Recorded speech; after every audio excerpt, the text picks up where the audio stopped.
Affair کیوں ہوتا ہے, ناجائز تعلقات کیوں ہوتے ہیں. دیکھو ایک دور تھا, توجہ, ایک دور تھا جس دور میں اسلام نے بیٹیوں کو لکھنا سکھانے سے منع کیا تھا کہ بیٹیوں کو لکھنا مت سکھاؤ. کیوں؟ اس لیے کہ ایک دوسرے سے کانٹیکٹ کا ذریعہ اس دور میں لکھنا تھا, تو خطرہ تھا آبرو کو, لکھنا مت سکھاؤ. اور آج اب لکھنے کی ضرورت نہیں ہے, آج یہ سارا فتنہ موبائل کی وجہ سے.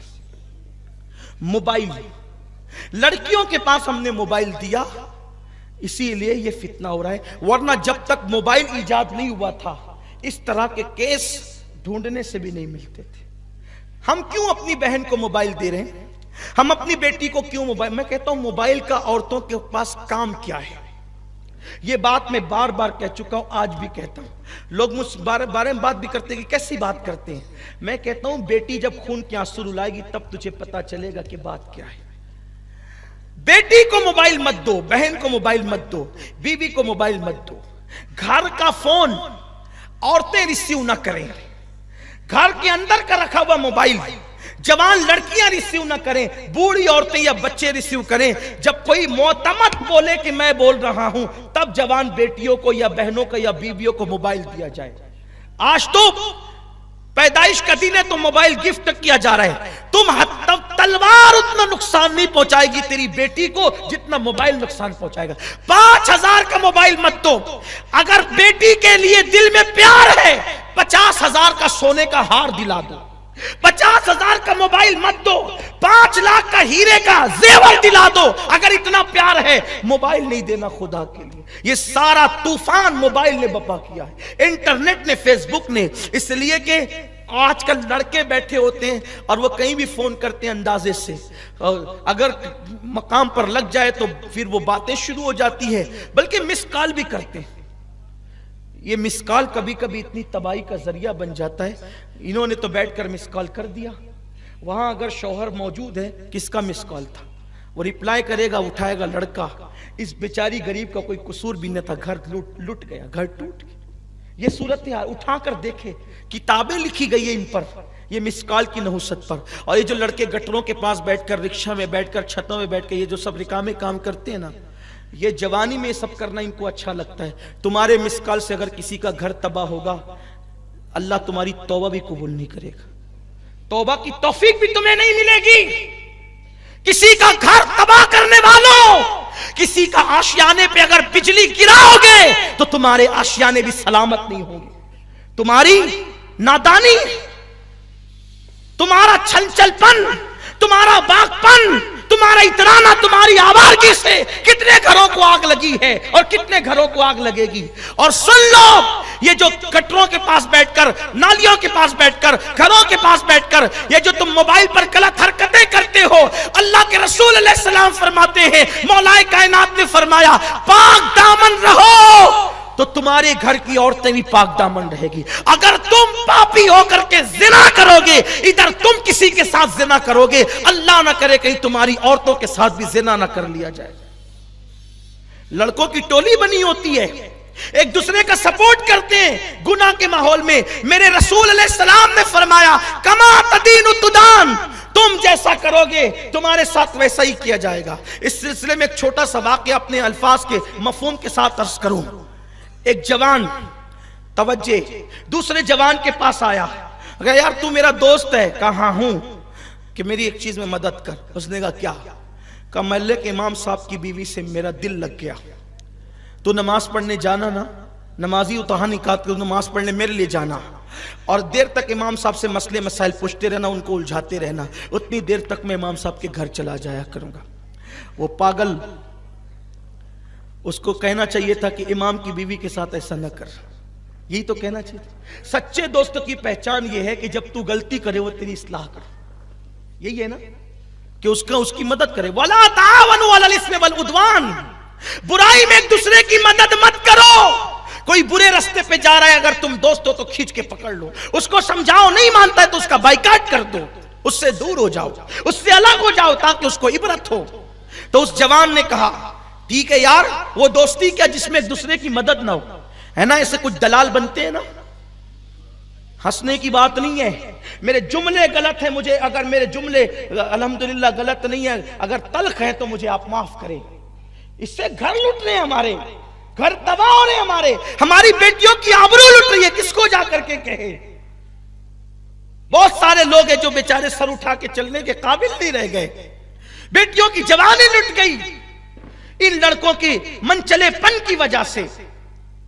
ہر بندہ مجنوں بننا چاہتا ہے، کیا بنا رکھا ہے، کیا حالات بنا رکھے؟ مسلمانوں ایک تم ہی تھے کہ ہندوستان میں تم نہ مسجد بنانے آئے تھے نہ مدرسے بنانے آئے تھے، پہلی مرتبہ جب تم آئے تھے تو صرف ایک عورت کی آبرو کی حفاظت کے لیے آئے تھے، اور تمہارے تقدس سے متاثر ہو کر لوگ کلمہ پڑھتے گئے، مسجد مدرسے بنتے گئے۔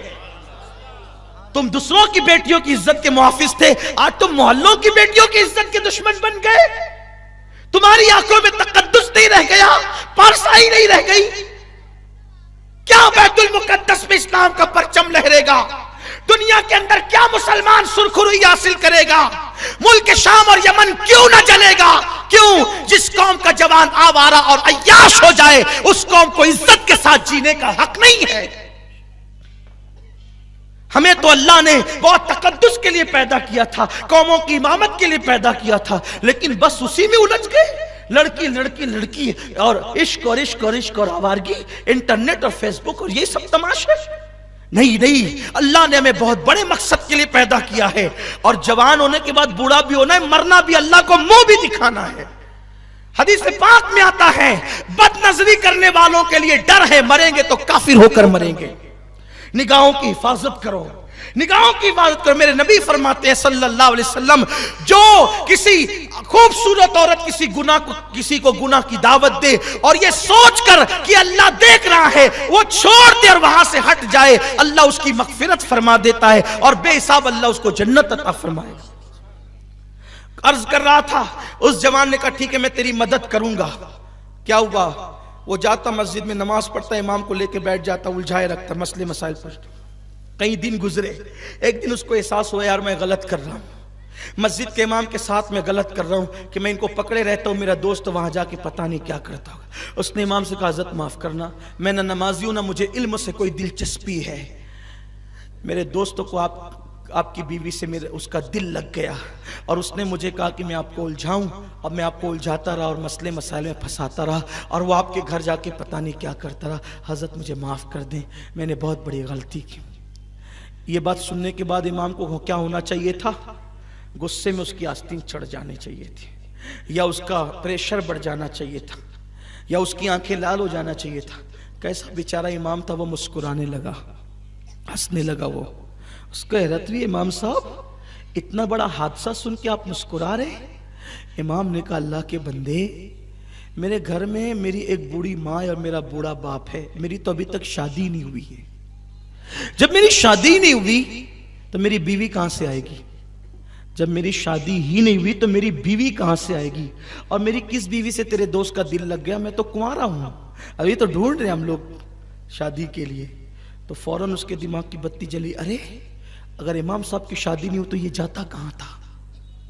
تو جب تحقیق کی گئی تو پتہ چلا امام کی تو شادی نہیں ہوئی تھی، یہ اس کو مسجد بھیج کر اس کے گھر جاتا تھا۔ ہنسنے کی بات نہیں ہے، یعنی کہ دوسرے کے گھر میں جو ہے وہ پتھر مارنے والے کا خود کا گھر چکنا چور ہو گیا۔ اس لیے کبھی کسی کی برے کام میں مدد نہیں کرنا، مانتا ہے تو ٹھیک ہے سمجھاؤ، نہیں مانتا ہے تو اس سے الگ ہو جاؤ۔ تو یہ انٹرنیٹ اور موبائل جو ہم بچیوں کو دے رہے اس کے نقصانات ہیں۔ بیٹی کو مت دو موبائل، کوئی ضرورت نہیں ہے بیٹیوں کو موبائل دینے کی، اسی سے یہ سارے فتنے ہو رہے ہیں۔ انٹرنیٹ اور واٹس ایپ اور پتہ نہیں کیا کیا بیٹیاں چلا رہی ہے، اور میرے نوجوانوں سے بھی گزارش ہے مت کرو یہ دیوانگی، ورنہ تباہ ہو جاؤ گے۔ ایک اہم بات اور، ہم بیٹیوں کو اسکول اور کالج بھیجتے ہیں، میں انکار نہیں کرتا، بیٹیوں کو بالکل اسکول بھی پڑھاؤ، کالج بھی پڑھاؤ، جہاں تک پڑھا سکتے ہو پڑھاؤ، لیکن یہ تدبیر کرو کہ بیٹی کو اسکول تک پہنچانے کے لیے تم خود جاؤ اور اس کو اسکول کے گیٹ سے لاؤ گھر تک، اکیلے بیٹیوں کو کہیں مت جانے دو۔ آپ کہیں گے وہ کیوں؟ میں کہتا ہوں ہمارے مذہب میں سب سے مقدس ترین اگر کوئی سفر ہے تو وہ سفر حج ہے۔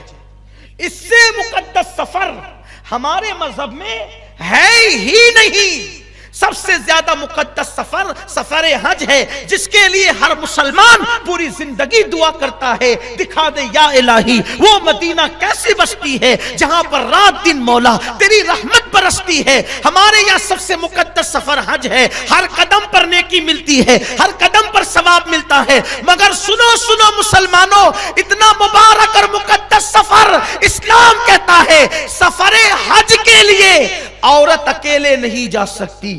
تو جب حج کے لیے عورت کو اکیلے جانے کی اجازت نہیں ہے تو اسکول اور کالج بالغ لڑکیوں کو اکیلے جانے کی اجازت کیسے ہو سکتی؟ اس لیے اسکول کی دہلیز تک پہنچاؤ اپنی بیٹیوں کو اسکول کی دہلیز سے لاؤ۔ لیکن آج تو حال یہ ہے، پکنک پر بیٹیاں 18 سال کی ٹیچروں کے ساتھ اکیلے جا رہی ہیں، کوئی بولنے والا نہیں ہے، جو بولے وہ گالی سنے، ہمیں کوئی فرق نہیں پڑتا۔ ٹھیک ہے، کوئی گالی چار ہی دے گا نا، اگر قوم کی آبرو بچتی ہے تو اس سے بڑی بات کیا ہے۔ اور میں نے تو اپنی ذات کے لیے لوگوں کو معاف کر دیا، میں کہا جاؤ جتنی بے عزتی کرنا ہو کرو، اس لیے کہ تم بے عزتیاں کرتے ہو، میرا نبی مجھے عزت عطا کرتا ہے، میرا خدا مجھے عزت عطا کرتا ہے۔ جاؤ شہر والوں، باتیں بری لگتی ہے تو جتنی گالیاں دینا ہے دے لو، لیکن حق تو بول کر رہوں گا۔ جب سفر حج کے لیے بیٹی اکیلے نہیں جا سکتی تو تم نے اپنی بیٹیوں کو نوجوان لڑکوں کے ٹیچروں کے ساتھ پکنک پہ بھیج دیا، پارک کو گھومنے کے لیے بھیج دیا۔ ارے جن کی بیٹیوں کو اسلام مسجد اور مزارات پر جانے کی اجازت نہیں دیتا، ان کی بیٹیاں پکنک پر اکیلے کیسے جا سکتی ہے؟ دیندار گھروں کی بیٹیاں بھی جا رہی، کون ہے روکنے والا؟ کوئی روکنے والا نہیں۔ حق بولنے کے لیے کون ہے؟ نہیں ہے، اس لیے کہ گالیاں سننی پڑے گی۔ ٹھیک ہے، اگر دین کا تحفظ گالیوں سے نہیں بلکہ اگر خون دینے سے ہوتا ہے، ہم اس کے لیے بھی تیار ہیں، اس لیے کہ اللہ نے ہمیں پیدا اس لیے کیا ہے کہ اگر دین کی حفاظت ہمارے بول سے ہوتی ہے تو بول سے کریں گے، اور خون سے ہوتی ہے تو خون سے کریں گے، لیکن حق کہہ کر رہیں گے۔ ناجائز اور حرام ہے اکیلے بیٹیوں کو نوجوان لڑکوں کے ساتھ پکنک پر بھیجنا، پارکوں میں بھیجنا، اور وہ بھی ایک دن نہیں 3 دن جاتی ہے۔ کون حساب لے گا اس کا؟ بیٹی اگر گھر سے 10 منٹ غائب ہو جائے تو شریف ماں باپ کی چیخیں نکل جاتی ہے۔ 3 4 رات کے لیے بیٹیاں پکنک پہ جا رہی ہے نہیں۔ اور اتنے بے غیرت ہو گئے لوگ کہ بھائی کو پتا ہے کہ میری اس کی بہن کا افیئر فلاں کے ساتھ چل رہا ہے، وہ روکنے کے لیے تیار نہیں۔ کیوں نہیں روک رہا ہے؟ وہ اس لیے نہیں روک رہا ہے کہ وہ خود اس گندگی میں گرا ہوا ہے، وہ خود اس گندگی میں گرا ہوا ہے۔ میں اپنی بہنوں کو اور بیٹیوں کو ایک پیغام دیتا ہوں اینڈ پر، اختتام پر، میری قوم کی بیٹیوں، تمہاری آبرو بہت قیمتی ہے، تمہاری عزت بہت قیمتی ہے، اس لیے کسی کے بہکاوے میں مت آنا، کسی کے تحفے تحائف کے چکر میں مت آنا۔ ہاں تمہاری عزت سے بڑا کوئی تحفہ نہیں ہو سکتا۔ میرے نبی نے ایک بیٹی کی عزت کو کعبۃ اللہ سے زیادہ بلند کیا ہے۔